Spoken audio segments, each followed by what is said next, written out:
Hello, everyone, and welcome to the Winging It F1 podcast. I'm here with Freddie and Nigel as usual, and we are going to be discussing some newsy elements that have come up in F1 over the weeks that we have been away, which is 9 days, which Nigel was saying is our biggest gap since like May, which is quite impressive. So hopefully you've missed us. If you haven't, then we're back anyway. If you have, then we're back. It's this episode. That's how podcasts work. Freddie, how are you? I'm all right. I'm a bit under the weather, as you can probably hear from my voice if you're a regular listener of this podcast. But I was just going to say, to be honest, I've quite enjoyed having a 3-week gap between races, to be honest, at this kind of point of the championship where we've just had an announcement of 24 races, which we're going to get onto later on as well. A little 3-week gap has been all right. I have as well. I've had to write a lot about tennis over the last week. I probably did about 24 hours over 2 days on Friday and Saturday, which was absolutely... fine, actually. Yeah, it was fine. No, it was actually all right. It was quite emotional as well. It's a phenomenal time to cover tennis, though, Nigel, to be fair. So, yeah, if we want to just stray off from being the Winging It F1 podcast to being the Roger Federer racketing it. Racketing it. But that could be a money laundering podcast. Yeah, but no, you cannot be serious podcast. Like, how's that been? Like the tennis recently? I think you just take off the podcast for that. I think it would just be You Cannot Be Serious, and then that'd be it. It's like, you are listening to You Cannot Be Serious, and then like that would be when they talk like Federer's retiring and they go, You cannot be serious, and then it'd like that'd be the thing that you did but then you had to decide if you're being serious or not. And if we're being serious, Nigel, what was your question again? I forgot. Yeah, just like how's it been like covering like Roger Federer's final tournament? Great. I mean, I had to generally on Friday, I'll be serious with you. I had to after I did the report, I had to stop writing just to like watch it basically because it was actually quite. Because I don't get emotional, but it was a bit like I just sat with him crying and Nadal crying and they held hands as well at one point. I don't think all the cameras picked it up, but some did. And yeah, it was amazing because obviously he is one of the greatest sports people in the world. Just like. And, you know, in F1, only Lewis Hamilton has that kind of effect. It's that kind of effect of that kind of name leaving the sport. So, yeah, it was good. And then, just doing my job, as Roy Keane says. Well done you, because that's serious, proper, you know, it's to be honest, not putting down tennis, but it's quite rare a lot of the time that the world turns and looks at tennis. And it's quite rare anyway that anyone looks at a Swiss sports person, and that's, you know, phenomenal stuff for Federer. So well done you for covering that. That's really cool. I'm just fanboying over you now. I'm just enjoying Nigel showing emotion on the podcast. The first time in nice. The You Cannot Be Serious podcast is being serious. It's brilliant. Yeah, it's great. We should do tennis more often. We just need someone like Federer to retire every week, which is easy. When did Andy Roddick retire? 2012 after the US Open. Oh God, we've been waiting 10 years for this, guys. And anyone who doesn't know, it's not just F1 for me. Every other sport in the world, like, because we obviously, you know, if you're new to the podcast, I literally watch everything, even skiing. When did Wayne Gretsky retire? Oh, I don't know that. We should have done a big ice hockey special. I don't know enough ice hockey like quips to be able to name it though. Puck off. Oh, that's good. That's very good. It's not good. It's the bottom of the barrel and then beyond it. But thank you. Oh God! Brilliant. I think I want to become an ice hockey fan and make you become an ice hockey fan, just so we can then start the podcast called Puck Off. Oh yeah, I mean, Wayne Gretsky is the limit of my ice hockey knowledge. That and the beginning of Happy Gilmore, which is a film about golf. I reckon you could like make the logo but put a puck over like the curve bit of the P so it would look like an F. That's what I'd do. Then it would just say F off. Yeah. Then it's not a pun anymore. No, but it's still then ice it's hockey related to your audience. And we go back to the Winging It F1 podcast? Yeah. Sorry, the Winging It P1 podcast because of P's and F's these days. When did Leighton Hewitt retire? 2008, I want to say. We might well have been too young then. I feel like it was after that, but we can work on that through the episode. I don't think when you were on a podcast was in 2008. Was it double? Oh yeah, it was. Leighton Hewitt. Come on, right? Oh bloody hell, man! We're This is going an off F1 topic. podcast. Go on. I like how we walked. Nigel, what do you think about Yuki Tsunoda? 2016 and 2020 No, from he didn't double. So he retire played until double for 4 years. Oh, doubles. Well, there. Yeah, Tsunoda. Let's talk about Tsunoda. You cannot be serious. Podcast is no more. There's been a lot of news, hasn't there, since we last did a podcast. So basically, this is There's been a lot of news since we last did a tennis podcast. That's for sure. Yeah, that as well. Let's talk Tsunoda then. Thoughts? Good decision, bad decision, wrong decision, right decision? It's a decision. It's That's kind of all I can say on it. It seems.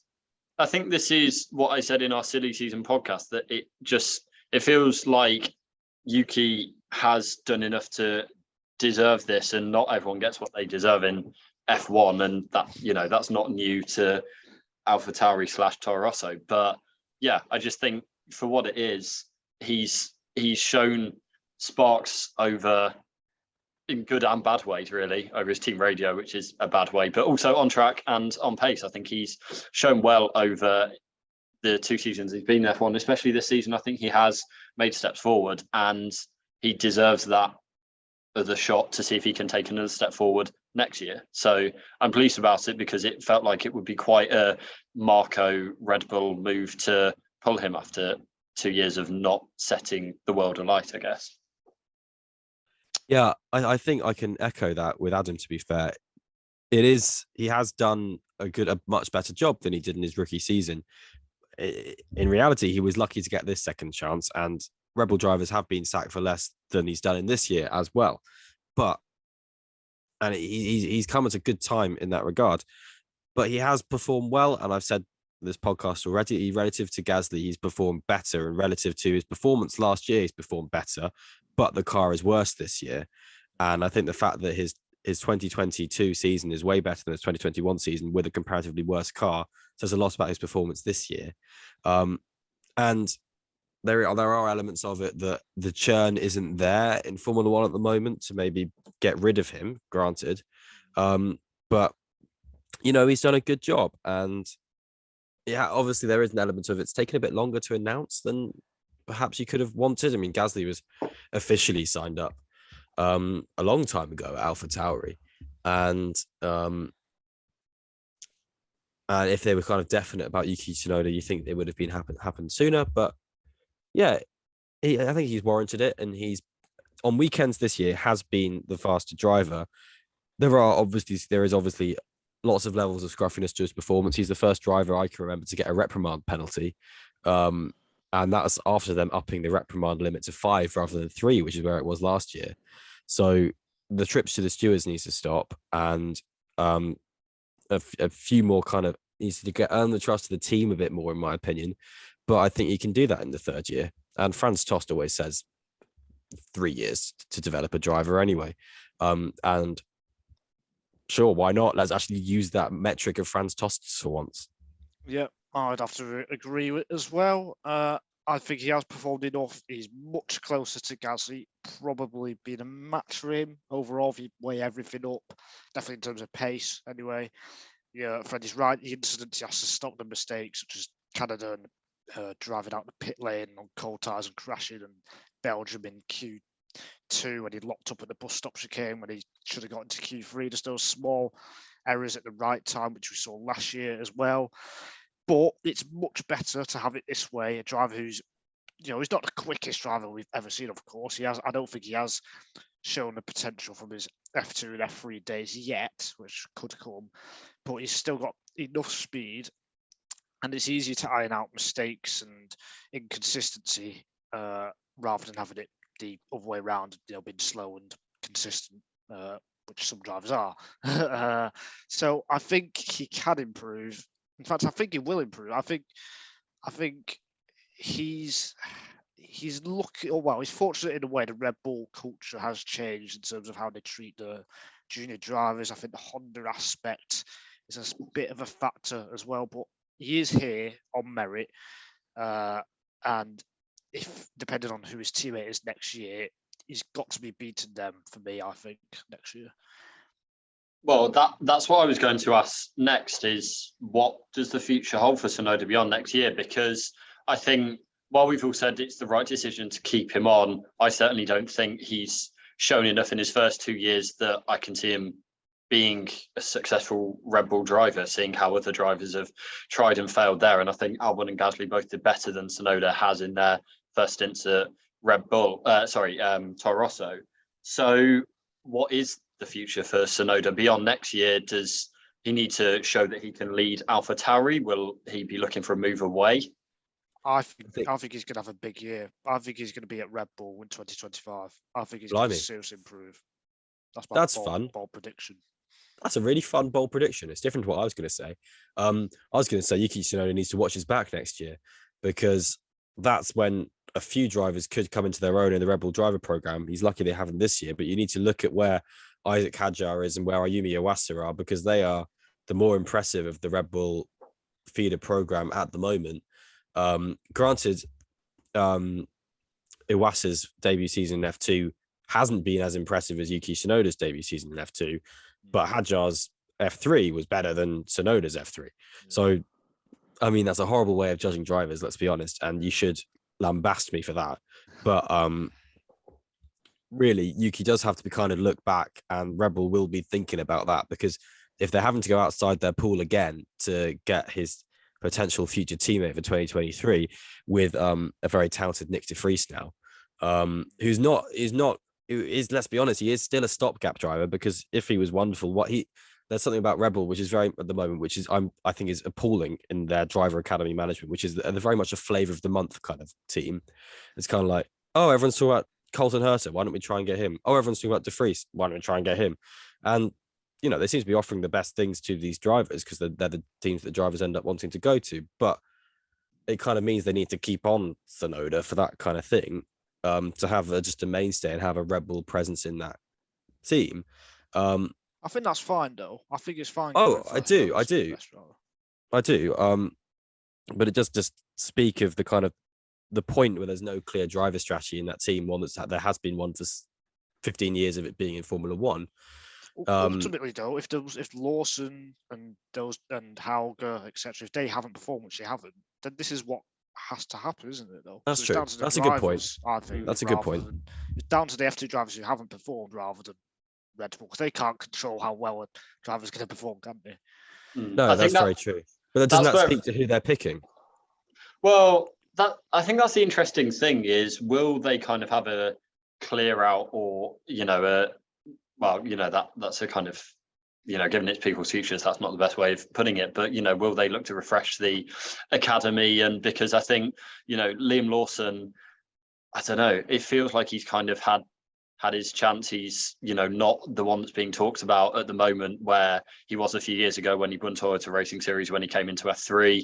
Dennis Hauger, I'm still not convinced by, but I have to see on that. And Daruvula, he's just kicked around for ages. So I don't. I think it is a kind of period where they might be looking at what they've got at the top of the academy, and thinking we can maybe replace this with new faces at the bottom of the academy, while the people we've had in the mid-tier in F3 are moving up.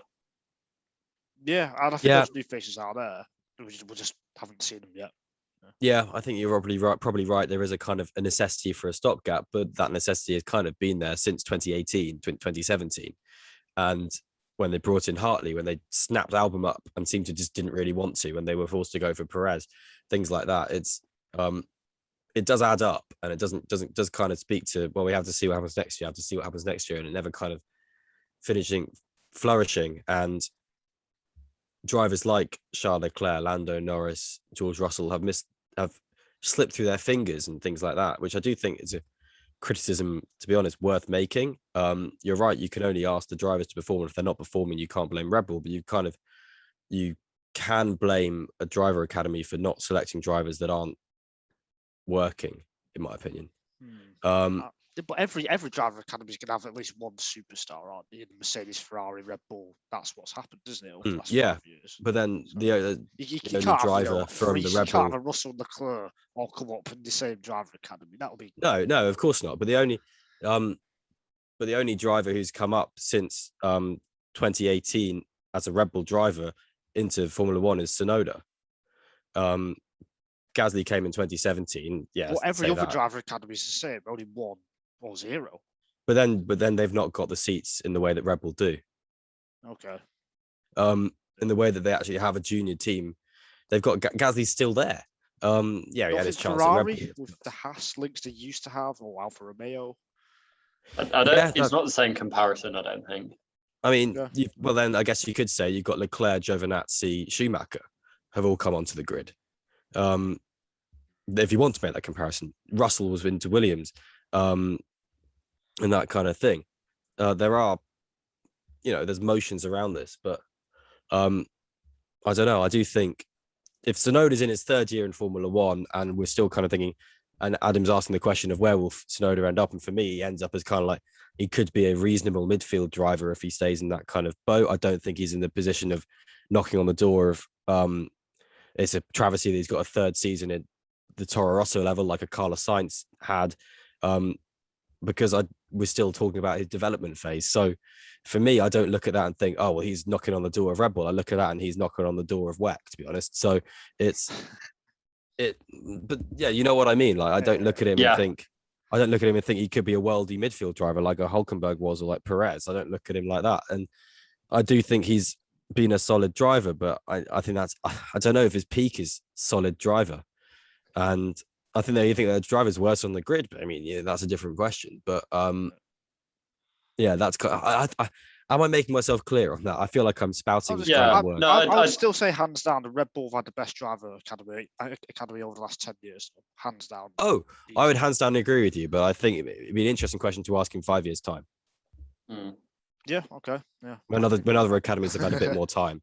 Yeah, it is that thing. It is kind of hard to compare across because Red Bull were just there so far before anyone else, really, apart from Lewis Hamilton being the McLaren Driver Academy for about 10 years. But apart from that, yeah, I think it is worth, brought this up before, this is Tsunoda's 4th season out of F4. Like, he is, although he's going into his 3rd season of F1 now, then, he did have a very rapid rise up through the ranks. So, yeah, it's just whether he can have that breakout season, because I think he really needs to have a big season next year. Like, I just don't really, Freddie, capturing be real, I just don't see. This happened last time as well. Every time we do a podcast, it happens. I know. This time. What's well, I mean, it's actually 20 minets late, but oh well. Oh well, I'll leave mine then until I finish my point. But 3 drivers who I wrote down, and I want to ask how it affects Gasly, Drugovich, and Pourchaire. So, do you think it changes whether Gasly will stay or go, or whether Red Bull care so much if Gasly stays or goes? And for Drugovich and Pourchaire, this was a seat which some of us had earmarked that they thought they'd go to, and now they haven't. No, I think it makes no difference to them at all. Yeah. Really. Definitely not to Gasly's situation. I mean, that's completely separate. And then those 2 drivers you mentioned, they'll be, I guess, looking to replace Gasly, but I don't think it will be. Well, maybe Drugovich out Porsche, but Porsche definitely no. Red Bull don't really care about Gasly anymore. They see him as a very good, safe pair of hands, but I think they think they can get that with Nick de Vries. I don't think Felipe Drugovich hasn't been having the conversations that have been fruitful with them, and they're not looking at Pourchaire at all. I mean, I think Pourchaire was flashy when he was young, and then he's hit a ceiling in a way, unfortunately, because he did show a lot of peaks, but I don't know, those peaks haven't transferred in the same way that the reason they haven't signed Liam Lawson, the same reasons with drivers like that. So, Nigel, are you going to take that slander? It's the to be honest, I thought that was a relatively measured take on it, because I normally rib you a bit about. Oh no! The drivers you say, oh yeah, Christian Lundgaard, Teo Pourchaire, that kind of thing, and give Pourchaire time, just like Tsunoda. Give Tsunoda 30, give Pourchaire time. That's what I'll say. Yeah, it'd be interesting to see what happens when we come on to Mick Schumacher. Well, because with Tsunoda, you didn't give Callum Eilert time. Oh yeah. Remember him? You have to go back to 2020, my fault. But no, last thing on Tsunoda is he has done a lot of his learning in F1, and I think that is very different to a lot of drivers who spend 4 or 5 years racing in Europe in different single seater formulas, whereas he only just started racing in Europe in 2019, of course. So I think that is a factor as well, as in why he's been given a bit more leeway. And crucially, this So- year feels like he hasn't hit his peak. It feels like there's still an upward curve. You could say a lot of drivers get into the second season and can see a visible plateau, but you see the complete opposite with Tsunoda, in my opinion. And I think that warrants boxes in his favor, ticks boxes in his favor. Well, there we go. Any more points to make on Tsunoda, or do you want to move on to a driver who hasn't been retained? I just want to say that, like, genuinely, the more interesting seat is his teammate's seat. It is. What do you think is going to happen there? Well, like I said, I think it's going to be Nick de Vries, but it just He- feels he's the like there's a favourite right now, isn't every race there's a different rumor at that team. So be interesting to see what happens in the coming races and whether they end up in Japan and they've not announced anything, and then Nick de Vries is signed for Toyota or something ridiculous like that. So who knows? Actually, that is like, there just doesn't seem to be any kind of movement on Alpine. Like it's just they're still in this pretty radio silence. I know they said they had the I think the shortest. contract signed already. Gasly to Alpine. I think I think there could be a letter of intent. I think Rebel Arm. I don't think they're going to go for anything until it's sorted for them, because they've been burned in the past. But we can be impatient on this because it is only September, granted, and sometimes we'd be lucky to have a grid sorted at this point. And sometimes remember 2018 when in like October we all thought Ocon and Stroll were going to swap seats for the last 5 races and stuff like that. Like this can run till February, so yeah, absolutely. I wouldn't be surprised if it does. Do you remember when Perez was going to Williams for like a week, where it's just like that's going to happen? And Russell was losing his seat. Yeah, exactly. Yeah, but I don't know. It still seems a bit. I don't know. I think the contract signed. I'll say that. Yeah, Yeah, that fair still enough. feels. I do think there's probably 90% chance that de Vries has already signed something with AlphaTauri, actually, to be fair. Considering the way the words coming out of Williams seem, they've definitely got something sorted if they've definitely announced the removal of Latifi, which we'll get onto, but it feels like you'd probably have a replacement sorted with the way they've controlled that announcement.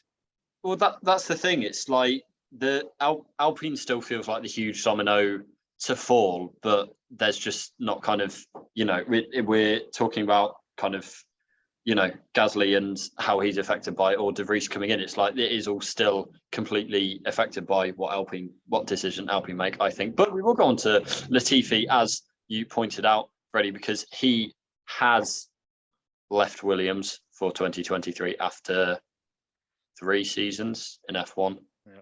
That's how forgettable it is. I don't think any of us are really surprised at this. No, we're not. It was essentially confirmed in Saudi Arabia. Well, to be honest, considering there are so many rumors that Piastri was going to sign for that seat from race 7 and race 8 and that kind of thing, we've kind of known that Latifi's been out and for a long time. And, his third season has been a letdown, let's be honest. His second season earned him the third season. We've said that already, but his third season hasn't earned him anything. So, unfortunately, it's farewell to Nicky. Someone's got to be the worst driver in F1. And this year, that has been Latifi. Last year, you can make an argument that it wasn't. In fact, you can make a very solid argument that it wasn't last year. Yeah, absolutely. But this year, in fact, any driver who is the worst driver in a season, they should probably go, I think. And that's the case here. He's shown absolutely nothing compared to Albon. I think it's the biggest qualifying margin, and in the race as well, the race pace not there. And then to be beaten by de Vries on his debut, that was the final blow. If it wasn't confirmed before then, really. So yeah. See, I think that's an interesting point that you made, Nigel, because given the strength of the drivers that are around the F1 grid at the moment, like I think we all feel that there could be a grid of 24 really strong drivers there. 34. Then, well, I don't think there needs to be a situation where if you're the worst, like you're automatically out. I think it's just a situation that. Oh no, I don't mean automatically. I just mean but like Latifi just isn't kind of the if you look at his kind of junior career and what he showed, then he wasn't of the caliber of the other drivers that are in and around the conversation. So I think it is just, it just goes back to this thing that there's not the best 20 drivers. Oh, bloody hell. The best 20 drivers aren't Watching the... too much cycling MotoGP. world championships. I didn't watch any of it as well because I kept forgetting that it was on Australian time. And so I get up and it's like, oh, it's finished. He's a BSB fan at heart. But yeah, motorsport apart from F1. He's just one of those, like, yes, it's a shame that that he's lost his seat, but there were other drivers who were as or more qualified to get into that seat in the first place. So yeah, I think it's... I could say that for half the grid. You think? Let's not get into that debate. Yeah, It's too much. You can get in for every seat everywhere. Yeah. You can always say there's other options and things absolutely. at the time. Even though this is the best F1 grid and last year's grid as well for decades, you could definitely make a good argument for half the grid, 100%. But that's the I total. think this is better than when Ricardo Rosset was there. The driver, even Murray Walker, said he shouldn't be there. I think it's an interesting thing. I mean, F1 doesn't exist in a relegation-y kind of system, but it's Good job. mad if it did. Crazy if you promoted the leading F2 team to F1, everyone's like, what the hell's going on? And then you just got Williams winning F2 by a counter. But you do get elements of it where I think, to be honest, we're at a point, we have been for quite a few seasons in Formula One, in my opinion, where you can make that every F1 driver has got veritable moments, and moments which, prove to them to be F1 drivers. And let's be honest, if we're talking about a driver who's half a second off his teammate, if that's 5 corners, that's a tenth a corner. If that's 15 corners, then it's significantly less. So like the actual fraction of difference is minimal, and the way it adds up makes them means we can be very flippant and say, oh yeah, Latifi, what a bad driver, but we've got to I think it's very easy to throw stones and that kind of thing. But no, I think every driver depends how big the stone is. Pretty much every driver, apart from Verstappen, Hamilton, or whoever you think the top 3 or 4 drivers are, at their very best, are all very similar. It's just who does it the most and who can do it consistently. That's the difference. I think every driver at their best, there's probably not that much between them, I think. That's a great point, actually. Yeah, you would be ranking this on. And I've thought that for all racing drivers all my life. It's just who can. All your life. That's sport, isn't it? No, I have, because it's our sport, isn't it? Who can perform and stay at the top every week. And some drivers can only do it twice a season, and that's not good enough. You've got to do it 24 times next year. So 24 times. So, firstly, any ideas about what's next for Latifi? What series do you see him in next? Ooh, I think he can make a damn good fist at a hypercar drive. I think he's proved himself as a fairly reliable driver, and I think that suits very well to a leading endurance seat.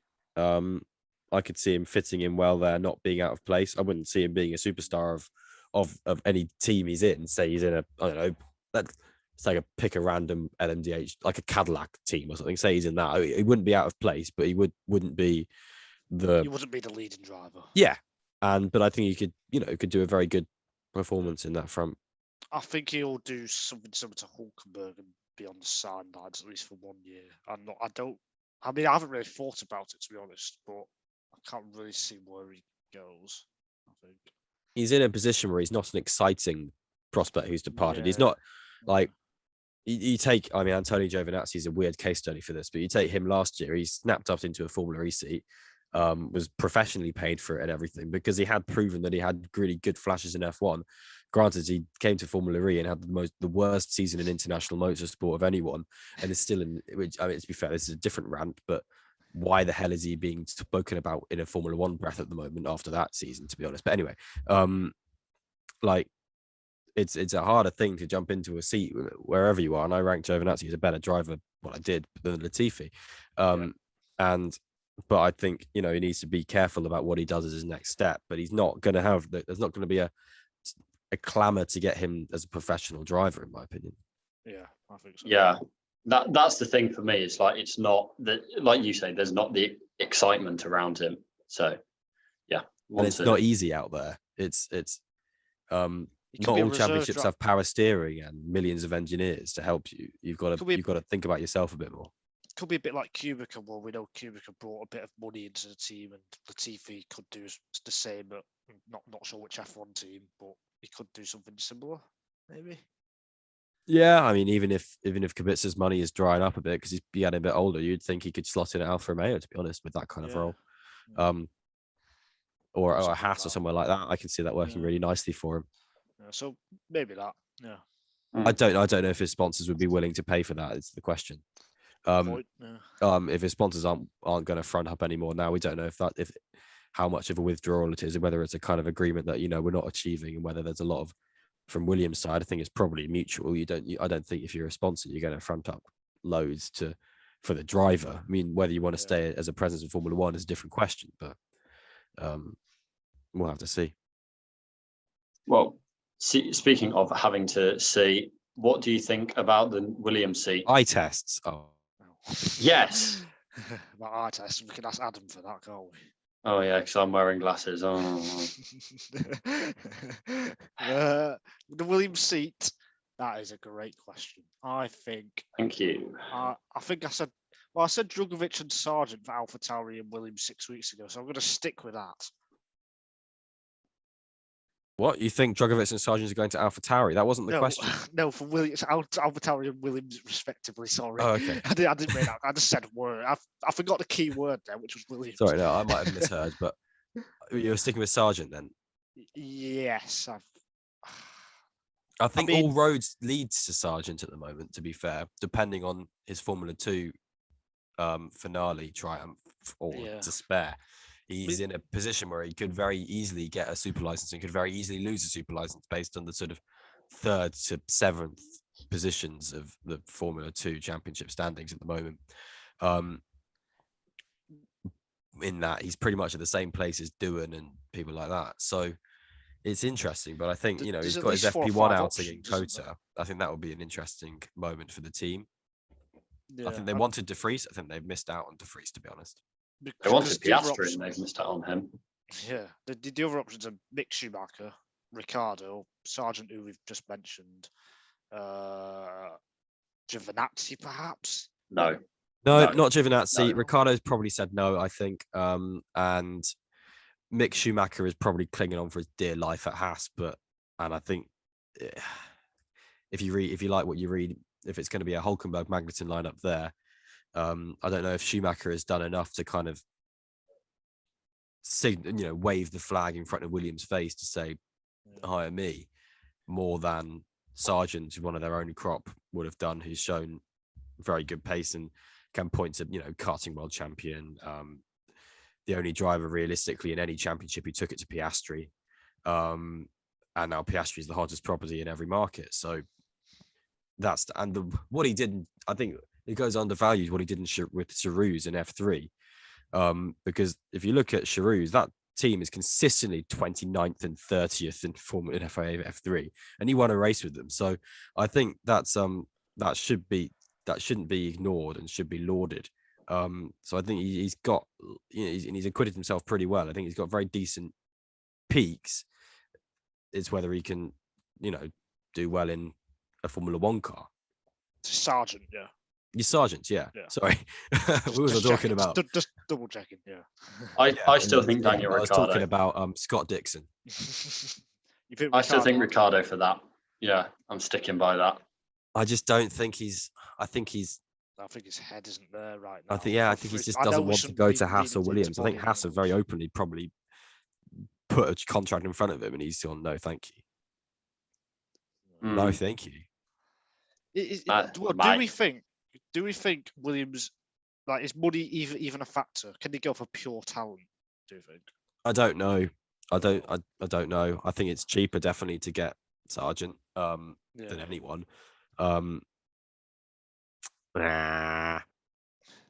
don't know, to be honest, because it depends on the Doralton position. Yeah. We don't really know that much. They're a fairly secretive company, as they should be. They're a capital investment firm. They're not going to be. They've done very well, by the way. Huge credit to them for what they've done for the team. The amount of investment they put in has been like really good over the last 2 years. So Yeah, credit to them, 'cause exactly. that's the first time I've credited them. So this has brought up the chance for it. I've credited them in the past, I think, but Yeah. Nigel praises, they should put that at the bottom Very of their rare. website. Nigel's going Nigel, to prepare some graphics and send them over to them with like a little star. Just a Nigel Um, endorsement. yeah, I don't know what the symbol would be for that, but Just it would just be NC. something so blunt because it's Nigel. It'd just be just like a tick and Nigel there with no emotion on his face. Like the little paper clip you'd get back in the day. Clippy. But anyway, sidetracking, I think the paperclip should get the Williams seat. right, that's perfect. Is there anything else you want to say on this, or do you want to go on to calendars? I do think we could say perhaps Mick Schumacher is a good idea if you want someone who's got going to have at the end of the season something near 40 Grand Prix starts. What beyond. I'd say, Schumacher, it's not been noticed because the Haas cars hasn't been very good. Been second worst or worst car recently. He's been just as good, if not better, than Magnussen over the last 3 or 4 races. It's just like if you think about Monza, for example, he didn't get any practice because FP1 he was. Everyone was Giovinazzi, and then he broke down all over the shop, didn't he? Yeah, he broke down in FP2, clutch problem in FP3, but then he still beats Magnussen in the race on merit, and I can't remember qualifying, but I think he either beat Wasn't Magnussen close. Since something happened to Magnussen? I don't think so. Which one of them had engine penalties? Oh wait, on lap 1, Magnussen did have contact with someone. Yeah, that might be why. But even still, but no, Belgium, your point stands and is correct. Particularly Zandvoort, he got Q3. Yeah.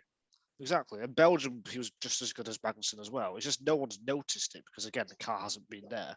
But the last 3 or 4 races, he's continued that upturn in form. I just wish people saw it. Steiner noticed. He said he had a good Monza weekend, and then he said he's got a 50-50 chance of staying at Haas. So, take that what you will. I think the thing with Haas is that the damage has arguably been done there with sort of his early season stuff, and he was saying all the right things, and it just wasn't clicking. And then he had a good run of form, and then it went away again. And it was kind of like there were so many elements of him being found out early on. That's a horrible way of putting it because you're right, he is performing pretty well. But I think that they're not convinced on how reliable he is as a performer in a way that other drivers, I think, in their ears are. Namely Nico Hülkenberg for some reason, but I mean he has proved reliable in all of his seasons in Formula One. And I think, to be honest, he was unjustly dropped in 2019, but it's an interesting choice to sack off a 22-year-old, whatever he is, 23-year-old Mick Schumacher for a 35-year-old Nico Hülkenberg, but.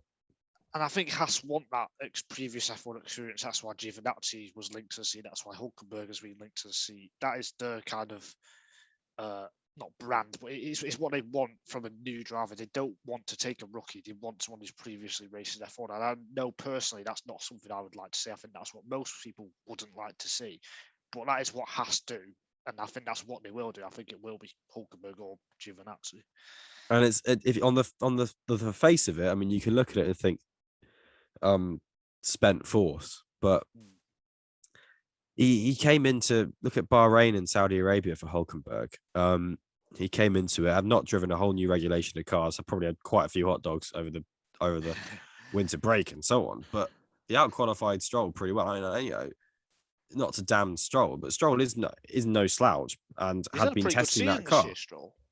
Yeah, he's been decent at points and that kind of thing. And like you'd think at that point he should definitely have the upper hand on Hülkenberg, but Hülkenberg, to his credit, performed very well. So I think it's still there. It's still there for Hülkenberg. Whether it's a 1-year thing, whether Haas are looking at it and thinking we'll deal with this problem down the line, but we'll get someone in good for now. We'll sort it out. We'll have a Hülkenberg Magnussen lineup with 2 very reliable performers, but there will be drivers who can slot in above that in the pecking order of drivers.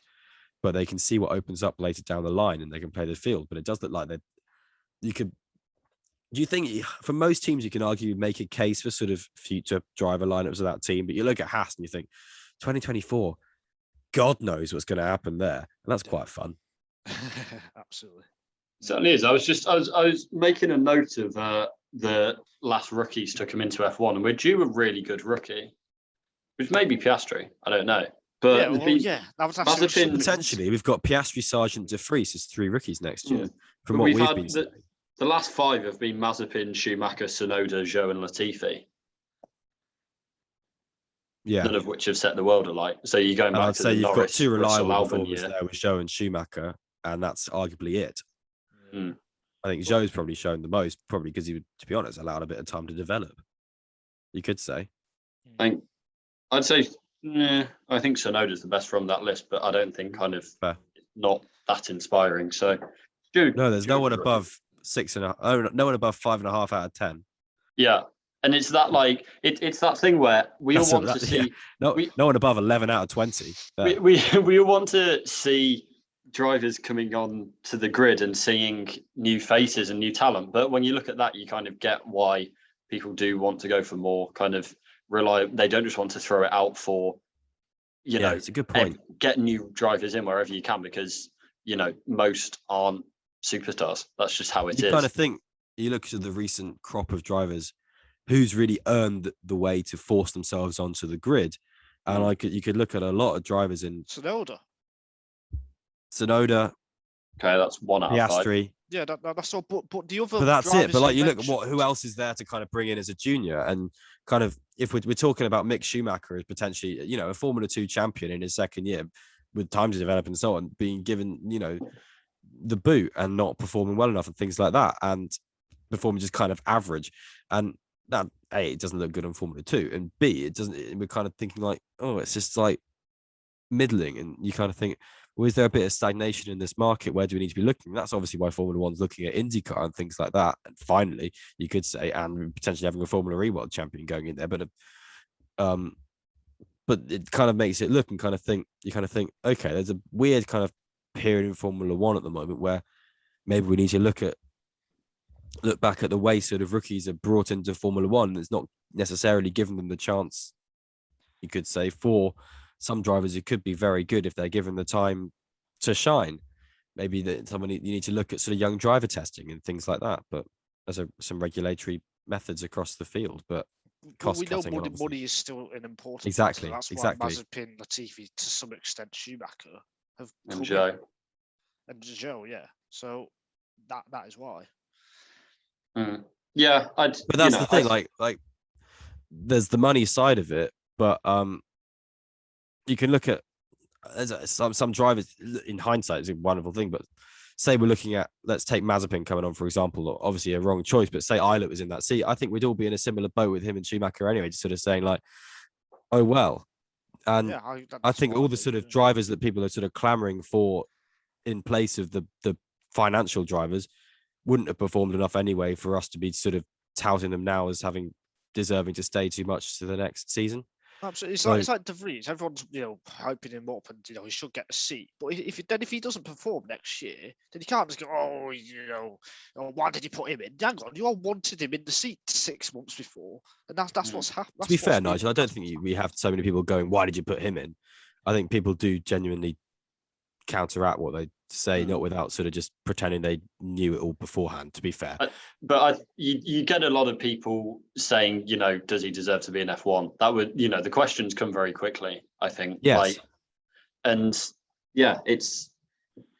that's why I think that De Vries is an interesting one, because he's a driver who was definitely impacted when he was in his junior career by being so single-minded and focused on Formula One. And I think, and that held him back. And when he sort of opened up and has done so much more, has done LMP2, drives WEC and tests in hypercar, has done Formula E to a very high level, and sort of relaxed as a driver. He's performed much better and is in the process of, arguably, you could say, being one of the more shock forces onto the Formula One grid. And if he performs, then it would be a very interesting template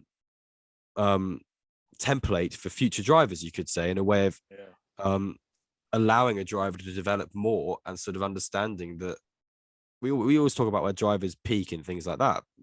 They don't have to peak when they're 19 going into Formula 2. You can peak at 26 when you've arguably failed in Formula 1, and that can be a bit depressing. So it might be quite nice for De Vries to come in and do well and sort of completely change the way Formula 1 driver markets are viewed. Obviously, it wouldn't suit FIA funding Formula 2 and Formula 3, but it's a really interesting mold at the moment. I think out of that list, I don't think there's anyone that I'd take over Hulkenberg. And that's I don't think he's out there. He's got the experience. He's performed at multiple teams, and he's performed well on short notice when he's coming in 4 races over the last 3 years. So it's not, I think he'll be when he's match fit. Yeah. So it's not, and I wasn't like someone, who's an absolutely massive Hulkenberg fan when he was in the sport, but I just think you look at, when there's this clamour for rookies to come in, but actually when you look at what they've done over the last few years compared to what Hulkenberg could have done, then I think there are questions to be had there. But yeah, there's a couple of drivers who should get the seat over Hulkenberg. Go on. Djokovic, 100%. So, and then I guess it just depends who you think is talented. So for me, it'd be Porsche. But I suppose what would you if you're Günther Steiner here, and you've got 2 phone numbers in front of you, and you're weighing it up between whether you phone Djokovic or Hulkenberg. Yeah, but what are your pros and cons lists then? He's the Formula 2 champion, and if you want to be successful over the next few years, you've got to take a driver who deserves a chance in F1 rather than someone who could be race rusty, hasn't driven for 3 years, and is getting a bit older. Yeah, I certainly don't think he's going to be at his peak Hulkenberg. I'd be shocked if that happens. Whereas you could take someone who could become, I don't think Djokovic is going to be a future world champion, but you never know. He could have that potential to be similar to, I don't know, a Gasly or something like that, or Ocon perhaps have that potential. I'd always back someone who's just won the Formula 2 championship, or could win it by over 100, 120 points or something, rather than someone who's yes, he's done a few races here and there, but he hasn't raced for 3 years. I mean, even Alonso was only out for 2 years. And that's Alonso. And Alonso's come back in and done really well and been older. But that's Alonso, isn't it? Hulkenberg is not. No, but Hulkenberg is Djokovic is not Hulkenberg. You could say Hulkenberg is a rookie F2 GP2 champion in a few years ago, granted, but then you look back at his career, he got a pole position in his, admittedly a lucky kind of qualifying, but a pole position in his rookie year. He got he burst onto the scene through A1 GP and then did very well in, I want to say, Formula Renault, but I'm not sure, World Series, and has got a glittering CV in a way that Djokovic only has, you could say, Formula 2 on a third attempt after a failure in his second year. He's the known property, but he's just so conservative. We know he's good. Conservative. Like what you said before about if you want to be successful in F1, you hire a driver that deserves it, and then the Hulkenberg might be race rusty and whatever. Like, you hire the best driver out there. Yeah, I don't think there's a clear difference between Hulkenberg and Djokovic, and it's not as much as we'd like everyone who deserves an F1 seat to get an F1 seat. Like, it's not. I don't think you don't get points for that in the championship. It's not anything like that. I just think, if you got Hulkenberg, you can using that logic though, why in 2019 did someone sign Jenson Button? Because Jenson Button was still a pretty good driver when he retired. We can't just keep going back 2-3 years to the past. You've got to give these new champions in F2, F3 a chance. But then that's not your head on the block for that. This is what I mean. Like, because an F2, F3 champion is better than getting an old driver who's a solid driver, yes, but from 2-3 years ago. That is always the case. So do you have Hulkenberg over Schumacher? Well, the thing is, at the time, yes. Now, would you have Hulkenberg over Mick Schumacher? The way Schumacher has performed over the last 6, 7, 8 races since Canada, yes. If you're Haas, but he's an F2 champion. One second. If you're Haas and every rookie you've had hasn't necessarily done great for you, and you've done better with the drivers that have performed better for you, drivers that have performed with experience that you've got externally. They've already had 2 rookies. Well, I'm being generous to count Esteban Gutierrez in that, to be fair, but a driver didn't really perform, to be fair. But that's the thing. Like, it is a small pool, and drivers like in FP1s and things like that, they haven't really been convinced by. You would go for a driver surely that's got a record that's been convincing, rather than putting in a rookie that has had a less convincing junior career than the one you're getting rid of? It's just too conservative, I think. That's all. Yeah, it's far too cautious to go for a safe pair of hands, let's say, rather than someone who could become. But why? A But for superstar. Haas's position, what do you think a safe pair of hands is a bad thing for Haas's position, where they kind of say with that kind of team wants reliability to kind of be getting decent results from the get-go? Do you not think that's a good point? I think yeah, you're right. Haas is the kind of exception because look, I think even they think they're not going to be at the front or getting podiums out of. So that is a good point. You've got me on that. I'll give you that. See, this is what I mean. Like, if you're it's a tricky conversation with Yeah. both sides of it, as Adam's about to say probably, but yeah, both sides of it work. Yeah, I think if you're looking at that list, I don't think between all of the drivers, then I don't think there's much that Djokovic has that the other drivers don't have, and there's good talent within that, and it's just not. I think if you're looking at that, then I don't see why you wouldn't like Hulkenberg in your seat. Really, I think it's not. Well, our position is we want exciting young drivers in the sport. But if you're a team boss, then like Freddie said, I don't think a safe pair of hands is the worst thing. And yes, Djokovic could be a superstar, but he also could come in and flounder and not be able to get. How do we know Hulkenberg is going to be good? 3 years on. Because 3 years off, he's done 5 races and performed well in them. I don't know. And that's with that does make sense though, but he's not with no like off-season training, anything like that. You can say it's right to say that he's race distance unfit and stuff like that. That's right to say. Every driver who's not raced in Formula One in the season before is in that position. Djokovic would be a bit better, because he's done sort of half distance races at a lower level and things like that, but hasn't had any F1 testing. Really, if we're weighing it up like that. But Hulkenberg's a very big simulator driver. Has done a lot of that kind of stuff. He's got a lot of sort of F1 now still in his knowledge, and has proved that on track for a significant amount of seasons and recently. So that lends itself to, as a safe pair of hands, safe pairs of hands go, they're pretty safe. And I think yes, he could. I think Djokovic has probably a high ceiling and a lower floor. It's bring him in, and yes, he could be an absolute superstar, or like I said, he could not be up to scratch. And there's not, as much as F2 is the best we've got right now, then it's still no guarantee that you are going to perform in F1. So I just think it's not when it's announced or if it's announced. Well, I think like I say, this could go on till February. Yeah, really could. It could really go on longer. Yeah, I'm in Bahrain going to courts. It'd be brilliant. And I'm not trying to slander Djokovic or anything like that. I think the wider point of, as fans, we want to see rookies in, but I think it's an interesting discussion. I think we've had an interesting discussion on it. Rookies, but you also want to see fan favourites. Yes, that is also. It's a hard one. I don't have any favourites still, do I? Emma Raducanu. Anyway, moving on to the calendar, which was when was it announced?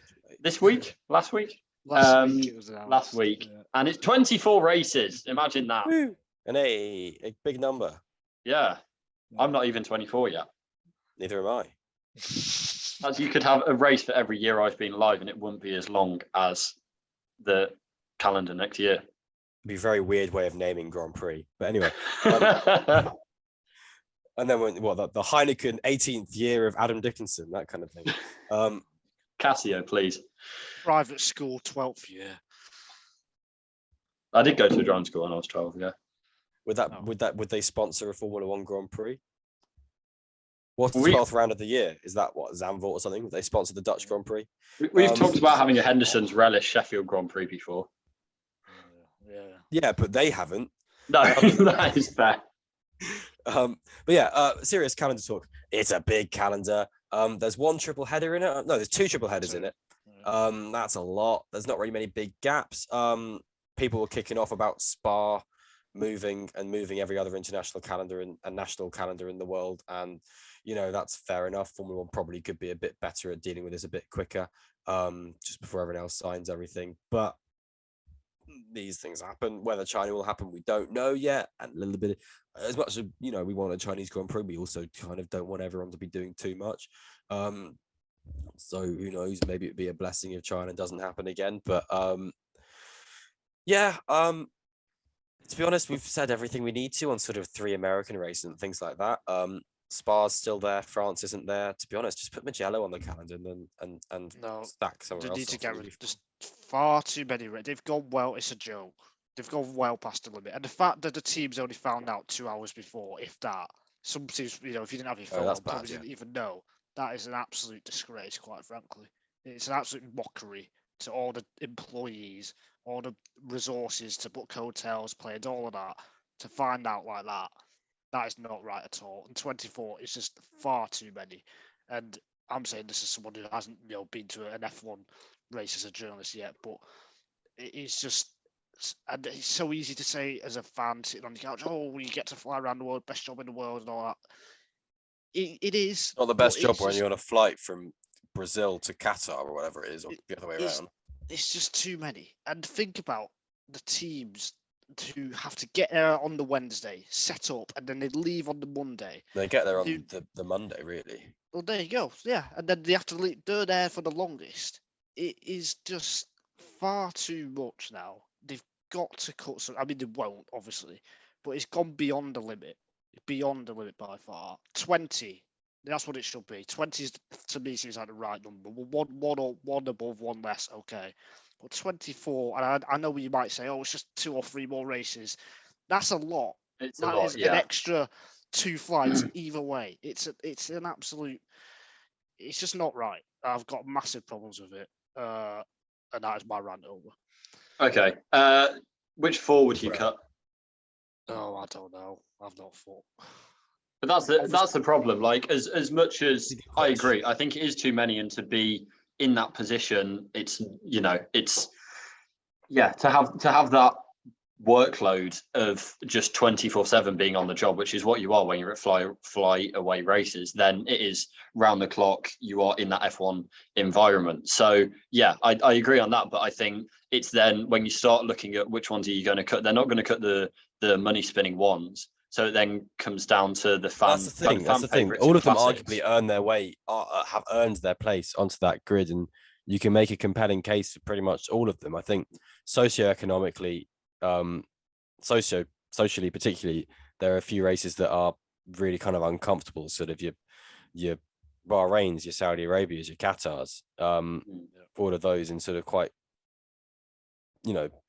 poor countries when it comes to record, but rich countries when it comes to money. And as much as you want to believe that there's change going on in those countries because Formula One's trying to make an impact and that kind of thing, to be honest, as much as there is little changes happening here and there, it's not big enough and it's still status quo. And that's a very easy thing to say from the West, but to be honest, it's a Western sport and things like that, and values kind of are triumphed for a reason. And those is from a kind of idealistic point of view, you would want to be going to rounds you feel comfortable with people going to, and from a fan perspective, enjoying watching there. Because it's all well and good getting excited for the Saudi Arabian Grand Prix, but then sort of thinking back like, oh, I don't really want to be excited for it, but also I am excited because it's a Formula One race and I get excited for Formula Everyone 1 will watch, won't they? Most Exactly. people will watch pretty much every race. Yes, they might miss 1 or 2 here or there, but they'll watch nearly every race. And that's what Liberty F1 knows. They know, as much as people will complain and tweet on social media, they will watch every race, and that's all that matters. And they will go to the races as well, even though ticket prices are rising, which is another topic. But there will still be 100,000, 200, 300,000 fans going to the races. But but this is what I mean. Like as much as I completely agree with your point, they're there to stay. The 3, or at least 2 American races are there to stay, and the Middle Eastern races likewise. So then you're looking at Imola, Monaco, Barcelona, Austria, Silverstone, Spa. They're the races that are at risk. So it's not, as I agree with that, but then how do you square the circle of getting it down to 20 races when Well, they won't. They won't. No, but which it's would a you pointless take out? question to kind of Well, ask, which would because it's not I gonna- take out? Obviously, it's going to be very different. I would take out the ones with the bad human rights. Yeah, That's what I would no, do. but that's not It- an option. So it's then If you're if looking at you're the balance sheet, it's fairly simple then as well. You cut the ones that have had difficult contracts recently: Monaco, Spa, Barcelona, and somewhere else which has a difficult contract. But probably then they'll some get still, South because it's Africa to fast. replace them, won't they? So then, you know, and No, then but yeah. But No, if, but if it's mandated, Nigel, come on, let's play into this at least, rather than just throwing Yeah. stones. sorry. no, Like this if it's like that, then you go for the ones that just can't front the money, and that's easy, to be honest, and that's the ones I've just said. And it's you can't really look at it with a kind of, what do you do to kind of keep the status quo, but then also keep the ones that pay the money? Like that's just impossible.